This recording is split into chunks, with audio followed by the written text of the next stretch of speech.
ये है episode number 4 और यहाँ हम बात करेंगे रूल ऑफ ग्रेविटी के बारे में। एक रूल ऑफ ग्रेविटी एक नई चीज़ है जो आप लोगों को पता होना चाहिए। देखो, सबसे ज़्यादा प्रॉब्लम हमें कहाँ होती है? प्लेसमेंट में, कि हमें चीज़ों को प्लेस कैसे करना है। प्लेसमेंट के हमें आइडियाज़ नहीं आते कि कहाँ प्लेस करें, कहाँ ना करें। और जब हम किसी डिज़ाइन को देखते हैं तो हम सब कुछ पे ध्यान देते हैं, लेकिन प्लेसमेंट पे सेम टू सेम कॉपी कर लेते हैं ना। हर चीज़ में हम नया आइडिया सोचने की कोशिश करते हैं, चलो फॉन्ट अलग कर देंगे, कलर अलग कर देंगे, लेकिन प्लेसमेंट में हम मिस्टेक खा जाते हैं। कोई प्लेसमेंट तो सेम ही कर देते हैं। यहीं पे आपको काम आता है रूल ऑफ ग्रेविटी। सबसे पहले मैं आपको समझाता हूं कि ये रूल ऑफ ग्रेविटी है क्या। ठीक,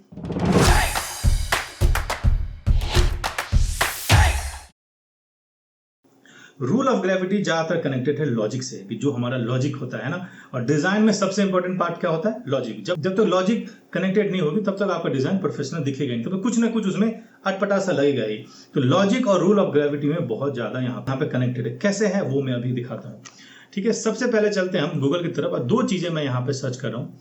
फर्स्ट मैंने सर्च किया है होम अप्लायंसेस बैनर, जो कि घर की चीजें होती है उसकी बैनर। ठीक, तो यहाँ पे बहुत सारे बैनर्स आपको दिख रहे हैं और सबका प्रोडक्ट का प्लेसमेंट यहाँ पे आप देख रहे हो कि प्रोडक्ट का प्लेसमेंट कहाँ है। ठीक, दूसरे मैंने सर्च किया है एसी एडवर्टाइजमेंट, जो घर में जो एसी लगता है उसके जो एड्स बनते हैं वो मैं यहाँ पे देख रहा हूँ। इस सब का प्लेसमेंट देखो एक कैनवास पे कहाँ है।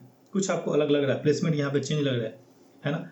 यही होता है लॉजिक और रूल ऑफ ग्रेविटी। ठीक, अभी कैसे काम करता है वो मैं आपको दिखाता हूँ। जैसे कि आप कोई एक सीट लेते हो, ये एक कैनवास है, इसमें हर एरिया वैसे ही काम करता है जैसे कि रियल चीजों में काम करता है। जैसे अगर आप ये वाला एरिया अगर देखोगे तो ये मान लो इसका ऊपर का टॉप का एरिया है, मतलब जैसे मान लो दीवार है ना। और ये जो नीचे का जो एरिया है वो मान लो सरफेस है, वो मान लो धरती है, सरफेस है जहां पे चीजें रहती है। अब यहाँ पे मेन चीज क्या होता है कि जो चीजें नीचे रखने वाली चीजें होती है, जो चीजें नीचे रखी होती है ना, उसको हम ग्रेविटी के हिसाब से प्लेस करते हैं। उसका जो प्लेसमेंट होगा हम ग्रेविटी के हिसाब से करते हैं। जैसे कि आप यहाँ पे देख सकते हो, जैसे कि आप यहाँ पे चीजों को देख सकते हो। ये जो चीज है, ये जो बाकी सारी चीजें जैसे टीवी है या बाकी सारी चीजें, ये सब धरती पे रखने वाली चीजें। ये कभी हवा में उड़ेगी नहीं ना, इसको रख दोगे तो हवा में नहीं उड़ेगी, लॉजिक है। ये धरती पे रखने वाली चीजें, इसको आप रखोगे तो ग्रेविटी इस पे असर करेगा, है ना। और जनरली हम इसी तरीके से देखते हैं कि भाई ये सारी चीजें जमीन पे ही रखी होती है, इसीलिए इसका जो प्लेसमेंट है हमेशा बॉटम के साइड में रहेगा। तो आपके ऑडियंस उससे कनेक्ट हो पाएंगे, उससे ग्रेविटी को समझ पाएंगे, उसके लॉजिक को समझ पाएंगे ना। और दूसरे वाले केस में क्या है कि एसी को हमेशा हमें ऊपर देखने की आदत होती है, तो इसीलिए उसका जो प्लेसमेंट होगा किसी बैनर में हमेशा टॉप पे होगा, नीचे नहीं होगा, टॉप पे होगा हमेशा प्लेसमेंट। आप देख सकते हो यहाँ पे बहुत सारे बैनर है और सब में इसका प्लेसमेंट टॉप पे ही किया गया है ना। आई थिंक इससे पहले आप लोग इस तरीके से कभी सोचते नहीं होंगे कि रूल ऑफ ग्रेविटी कैसे काम करता है। कहीं भी आप देख लो यहाँ पे प्लेसमेंट यहाँ पे टॉप पे ही होगा। ये देखो, ये सारी चीजें यहाँ पे टॉप पे ही प्लेसमेंट है। क्यों? क्योंकि यहाँ पे ग्रेविटी काम करती है। और जो कि हमने सेकेंड एपिसोड में सीखा था प्लेसमेंट, जब तक आप प्लेसमेंट सही नहीं करोगे, वो 25% जो ट्रस्ट है वो आप गेन कर नहीं पाओगे। कुछ ना कुछ यहाँ पे अटपटा सही लगेगा। तो फिर रूल ऑफ ग्रेविटी से आपने क्या सीखा कि जब भी आप कोई चीज का प्लेसमेंट करो, सबसे पहले उस प्रोडक्ट का जो भी आप चीज प्लेस करते हो उसका लॉजिक देखो कि वो चीज कहाँ फिट होता है ना। कहीं आप ऐसा प्लेसमेंट तो नहीं करो जो कि लॉजिक के खिलाफ है, जो बेसिकली ऐसा होता नहीं है।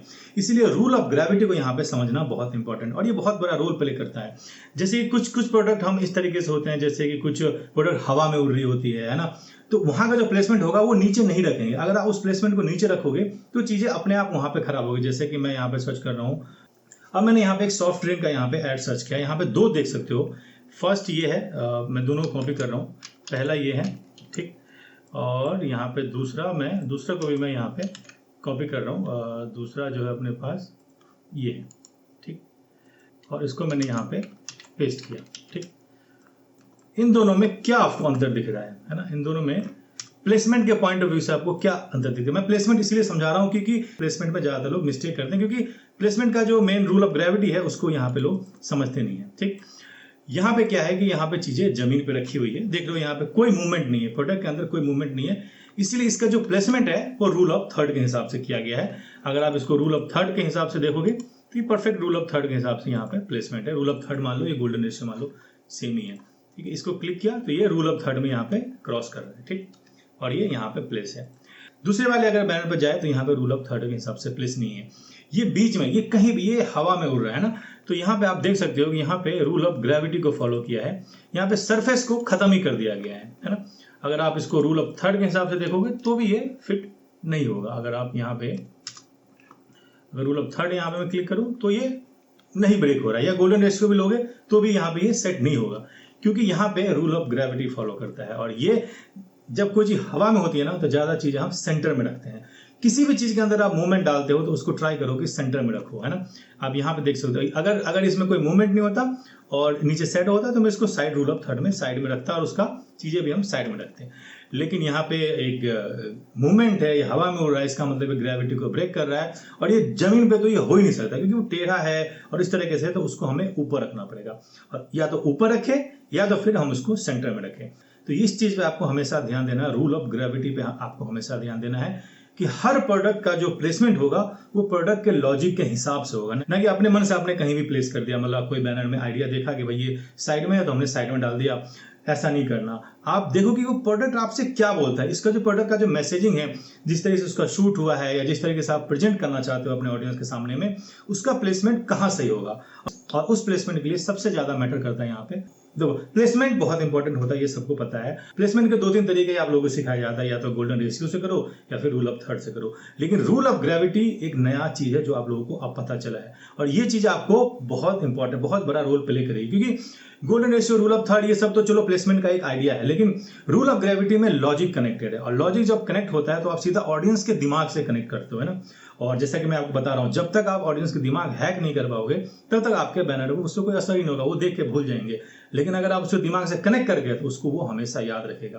तो आगे जब आप कोई आइडिया देखो और कुछ बैनर देखो तो सबसे पहले रूल ऑफ ग्रेविटी को यहाँ पे जरूर चेक करना है कि भाई इस चीज का प्लेसमेंट यहाँ पे क्यों है। आप सेम टू सेम मत कर देना, उसने ऊपर रखा है तो आप भी ऊपर मत रख देना, वहां पे एक लॉजिक है इसीलिए वो ऊपर है, और यहाँ पे आपके प्रोडक्ट में वो लॉजिक काम करता है कि नहीं करता है, वो चीज आपको यहाँ पे देखना चाहिए। और ये सिर्फ प्रोडक्ट बैनर के साथ नहीं होता, आप किसी भी तरीके की इमेज के साथ आप ये चीजें कर सकते हो। जिस इमेज में पूरी बॉडी दिख रही है ऑफ कोर्स वो नीचे रहेगा, वो हवा में तो उड़ेगा नहीं। जिसमें आधी बॉडी दिख रही है उसको आप किसी भी तरीके से प्लेस कर सकते हो, टोटली ये आपके ऊपर ये यहाँ पे वर्क करता है।